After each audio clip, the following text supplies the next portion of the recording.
That's pretty good. I think we do a little better. How we feeling, Rumors? Yeah. Out of the house on a Wednesday in a kick-ass basement eating some good-ass food. Welcome to Rumors. I'll be your host. My name is Jeff Gobile. Before we get too into it, let's give it up one time for your headliner, Jeff McHenry's in the back. Let him hear it.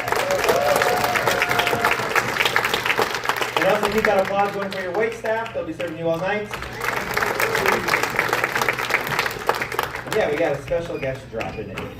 But in the meantime, we're hanging out with me. What's up, y'all? Haven't been. We had good holidays? Yeah, I got a weird Christmas gift. It was from my wife. It was a Dove men's care kit, deodorant, soap, and shampoo. And then she got me a beard trimmer as well. I think I just got an insult as a Christmas gift. It was bumming me out. And it's already kind of bumming me out because my house hasn't really recovered yet from Halloween. Like, we're still back there, right? Like, for Halloween this year, we wanted to give out full-size candy bars. We wanted to be that house on the block. So we decided, let's just go by the numbers of last year. We had about 20 kids. What if we double it? And we're like, no, let's add a little more. So we got 60 full-size candy bars, and we got 9 kids to the house. A little heartbreaking, I know. Thank you so much. The only issue is you lead up into Thanksgiving, then Christmas, then New Year's. Dude, no one wants chocolate bars. I can't give these things away. I would love if I had some with me. I didn't even think of that. I just hand them out here. What's up, everyone? Oh, Henry. Cookies and cream. You know what I ended up doing, actually? I went to 7-Eleven, and I started sneaking chocolate bars back on the shelves. It's like the opposite of my childhood. I had the store clerk bugging me. He's like, you in the black, are you stealing? Young man, are you stealing? And I was like, I'm not stealing, but I am fucking up your inventory. I just realized as I said that, I grew up in the city as a little shoplifter. I got yelled at a lot for stealing. I don't think I would get yelled at for stealing now, hey? I don't think so. No one gets confronted. I once watched someone put a bag down, load it up, and they were like, this is my shopping bag, I'm not stealing. And then they stole the whole bag. I'm going to have to adjust that story. Sorry, y'all. It's also been an important time for me, too. In, what are we at, the 7th? In 8 days, I will be celebrating 3 years of continued sobriety. Thank you very much. You guys are too kind. Yeah, it's been incredible. Maybe I shouldn't ask, or maybe I'll ask. Is anyone in the program? Anyone in Alcoholics Anonymous? Okay, we'll keep it anonymous. Did I see a hand over here? Hey, what's up, my friend? And 2 friends. Hey, everyone. Give it up. What's your name? Allie and Cam. Give it for Allie and Cam here. We're breaking AA protocol tonight. Do you mind if I ask your guys' count? 3 years, 9 months, and our friend? Not quite that. Fair enough. You guys aren't 13-stepping, are you? No, are you really? 13-stepping, if you don't know, there's 12 steps of AA, and the 13th step is when you start dating within the AA community. Did you guys know I'm actually a product of 13-stepping? I was sitting in an AA meeting one time, and I was like, I feel like I was destined to be here. Damn parents. Before I get too far, I should say, yes, I am in AA. Maybe. Gotta be secretive about it, right? Can't tell too many people. And I was sharing in a meeting, and if you've never been before, if you don't know how it works, we sit in a church basement, in a big circle, and we just share about our problems.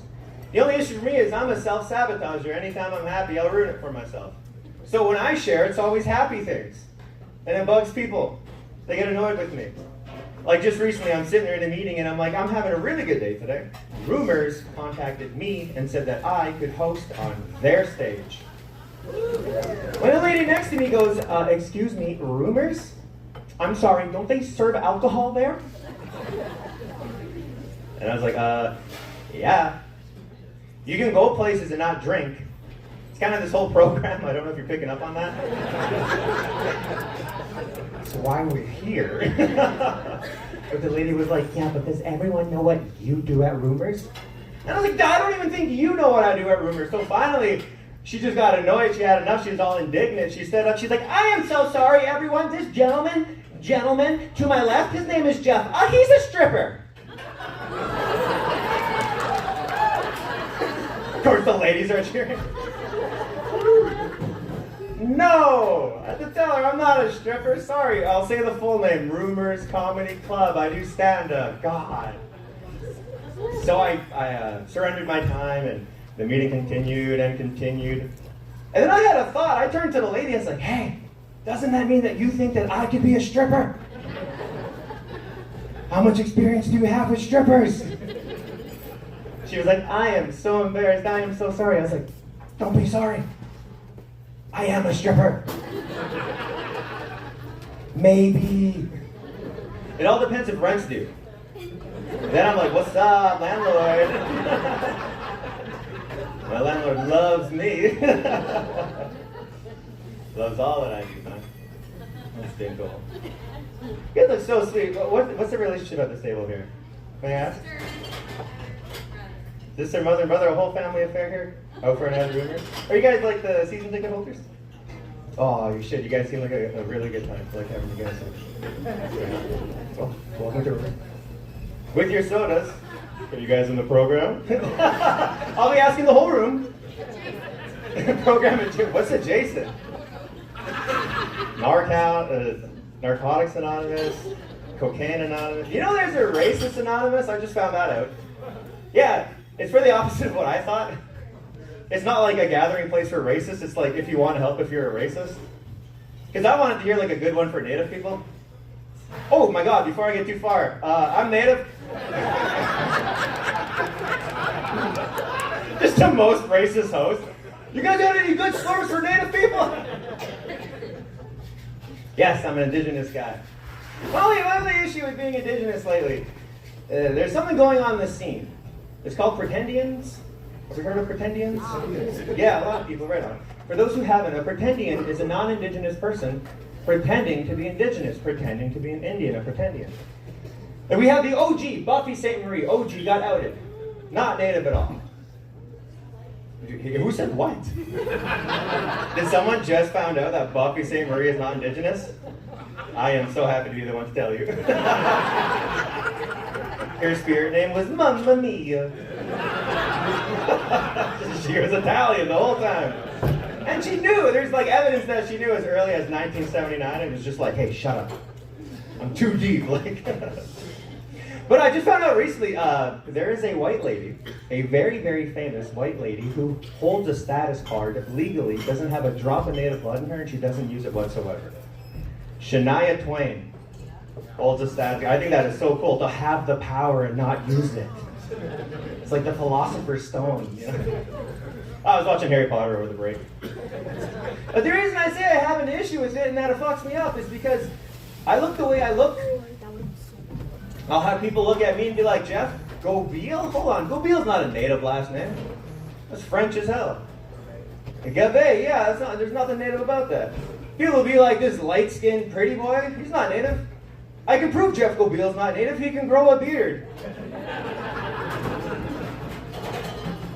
I've had cousins come up to me and feel it. They're like, it's not stringy at all. You're allowed to laugh, by the way. That was a nice, healthy laugh. Nice, hearty laugh. No, I'm constantly at odds with my cousin. I gotta tell them all the time, I have a status card. I am proudly from Manitoba. Housing. Manitoba housing success story, y'all. I grew up on welfare. What can I say? Anyone else Manitoba housing success stories? Maybe some of you don't know what a Manitoba housing success story is. It just means that I lived older than 24. I hear when I reach 40, Wild Canoe's gonna hug me. He'd be like, bring it in, my young Nietzsche, you made it, It'll be over soon. I'm like, Wob, Uncle Wob. And he pulls out a bottle of Alberta Pure. Dude, right before the holidays, Wild Canoe did like a press conference from a liquor mart. That pop-up trailer, of course it was in a trailer. I'm like, Bob, come on. And he pulled out Alberta Pure. He's like, come on, guys. No more American liquor. We got to drink this. And I was like, no. And he took a photo op with a box of Twisted Teas. He was like, meme culture. I'm like, Wob, it's not worth the screenshots. Come on, think of what you're doing. I already told you guys I'm sober. When I tell my friends I'm going to the LC, they know I mean Little Caesars. I'm like, I picked up a box. They're like, is it hot and ready? Loving my pizza. It's the only thing you can enjoy when you're sober, pizza and cigarettes. I'm on a strict diet here. No, I'm trying to be a little more healthy, so I'm trying to offload some of my burdens, really, some of my emotional baggage. And I was telling my friends, and I guess I was being a little too heavy, because one of my friends tells me, he's like, Jeff, if you're gonna, this is really, you should talk to a professional, go see a therapist. And I was like, I'm a man. I'm not going to go talk to a therapist. So he's like, all right, well, if you're not going to go see a therapist, why don't you go hit the gym? And I was like, you're a genius. I'll do that. I don't know a lot about free weights. And I'm not going to lie, those machines that like you got to lock yourself in and then, like that scares me. But I do know the Stairmaster. Hit that little green button and you're mastering stairs. It's a good workout. Dude, 4 minutes on the Stairmaster and I had an epiphany. Therapy it is. I got asthma, I found out quick. I was like, oh my God. I am no man. What was I thinking? The gym has all these threatening signs on the wall. They're like, don't drop the weights. Don't make them heavy.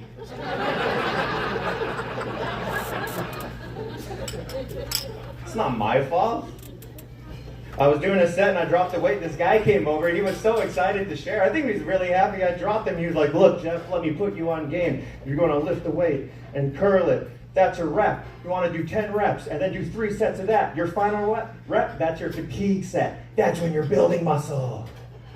I was like, my fatigue set? Dude, I walked here. I came tired. I put on my gym shoes, my Fitbit registered activity. How more out of shape can I be? My God. Out of breath because I have to hold it to tie it? Man. My heart rate goes up. So I figured I'd do something about my mental health. I talked to my sponsor at AA. And he's like, look, I'll put you on, man. You're going to want to do some self-care. And I thought I knew what self-care was, but when you Google it, holy word, no, you don't know nothing about self-care. You got to do things that improve and honor your 4 quadrants, your physical, mental, spiritual, and I forget the other one, emotional. I'm like, I got to go on a spirit quest? What the hell is self-care, man? What's all this fuss about? So he's like, no, ignore all that. Check out red light treatment. You'll like it. Anyone ever do red light treatment? This is the idea. Stand in a glass box, completely naked except your Star Wars underwear, with your arms up. And they just blind you head to toe with red light, supposedly healing your skin and your organs on a microscopic level. Dude, all it did was burn out my retinas. I walked out of there, I wanted to yell at the staff, I wasn't even sure if they were there. So I was trying to tell them, like, you guys got that red light treatment, but you know, with a few tweaks. With a few changes, add some flashing lights. Add some flashing colors. You can make red light treatment into native light treatment. Same thing, I'll stand in the glass box, naked except my underwear, Chewbacca, and hit me with the red light. And then flash blue light and red light and blue light and red light and blue light and red light. Put a little siren on top, go woo! It's native light treatment, man. You already got me in the glass box, like. Native light treatment. I actually went through with native light treatment. I used to be a white guy. I'm trying to blend these days, you know. Blending with native people is easy for me because I got a father who was a shaman. Yeah, he loved cable. Big cable guy, my dad. But that's not the shaman. What's up, friend? I like flirting with native girls. I think if you have a native girlfriend, that's the best way to blend. The only issue is I found out native girls don't flirt. No, sir, a native girl will just assure you, we're not related. That's the big move. I met this one chick, she was like, what's up? I'm from Red Sucker Lake. And I was like, I haven't heard of it. And she was like, good. Scared the hell out of me. I was like, oh my God. I slept with her just to like save my own skin. You know what I mean? I was like, yeah. So after I left Red Sucker Lake and got back to Winnipeg.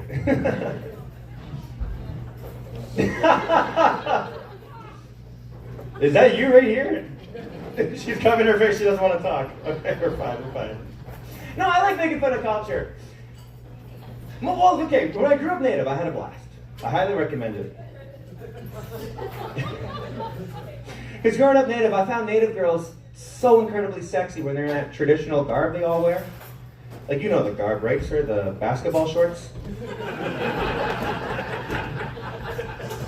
Native girl with a hoodie and the Jordans on. Oh, smelling like a cigarette, or as I call it, mom's perfume. Loving my Native girls, man. We got a little bit of time left. I wanted to tell you guys what I got for Christmas. I got jumped in Osborne Village. And before we get too far away, before we get carried away, I am completely safe. No stab wounds whatsoever. This is the thing, I was leaving a comedy show with one of my buddies, and I had a really good show. It was great. So I decided to walk across the street to Kauai Crepe, because I like life. Kauai Crepe is a dessert place, right? And I walk out of there with a crepe with a scoop of ice cream, and they got the whipped topping with the chocolate drizzle, and I had a big smile on my face, and this guy stops me, he's like, what's with the crepe, man? It's wintertime, that's ice cream. And I was like, yeah, I like ice cream. I should have a Slurpee. What are you complaining about? And the guy's like, hey man, fuck you. I was like, whoa, hey, what's with the attitude? Jeez. So I looked at his friend, because there was two of them, I was like, what's with your buddy here, man? He's like, keep walking, little pussy. Dude, I'm outnumbered and I'm holding ice cream. It's kind of hard to boss up on someone you're holding ice cream. I'm like, you guys are so lucky. This is melting. You know that thing where you bite the bottom and like let the ice cream shoot? So you can boss up with them. I'm like, whatever, you guys are out of your minds. I'm out of here. And I turned to the left. Didn't realize there was a third friend, a woman, who tackled me. Only thing that happened was I dropped my ice cream. I was like, oh. I was more sad about that. I was going to pick it up. I'm like, no, there's no saving that. And as I stood up, I didn't realize they flanked me and surrounded me. Now I got my back to a brick wall, and I'm like, oh, man, I'm about to be jumped in the village. I feel 17 again. The world's healing. I feel good, right? This thing, they were like high or drunk or something, because when they hit me, it was like, it felt like being hit by a child. It was really weak. In that moment, I realized I might have a responsibility not to hurt them. So I'm getting hit, I'm getting pushed, and I'm just kind of like, this sucks. And I just got out of there. Ready to get small, I'm dead serious. I went in my pocket, and I pulled in my phone, and these guys are like, yeah, call your boys, get them all down here. I'm going to be with my boys, I'm 35 years old. It's going to take them 5 minutes to warm their cars up. Call my boys, what are you thinking? I was like, I'm calling the cops. So one guy came over, he checks my phone, he's like, he's really calling the cops. Like, he's surprised. Yeah, Boys in Blue will be here in a minute. What's up now? Yeah. I would have bossed up them with my ice cream. Cops in the one hand. So yeah, they're running, they're yelling all these slurs at me, you know, whatever, you piece of shit, you little coward, you snitch. When between two cars emerges my comedian friend. He's actually the current title holder of Rumor's Funniest Person with a Day Job. Big, tall guy, he's like 6'3", and he comes out of nowhere. When I realized the cops have been listening to this entire interaction, and I just squeaking, I'm like, what the hell, hello? And they're like, 112 Osborne Street, we're sending a car right away. And I was like, oh, I feel embarrassed that I even called, you know, you can cancel the car. They're like, were you assaulted? I was like, yeah, not really. They were like, did you get a look at the people? I was like, yeah, 3 white dudes. I don't think it was a hate crime. I lied, one of them was a woman. So they asked for a description. I was like, I don't have one. When my autistic buddy was like, give me the phone. He got the phone, he was like, the lady was 5'11" and a half inches with a blue t-shirt on and a white sweater and blue jeans with red shoes on. Hair in a tie parted down the middle with an eye that was a little too close together. Dispatcher's like, oh, Susan? We know Susan. I'm just saying, if you guys get jumped into Osborne Village, have an autistic friend nearby. You guys ready to start the show? Getting warmed up. Right on. This first guy coming up, he's an absolute heavy hitter. One half of the Prairie Dogs podcast. Give it up for Tyler.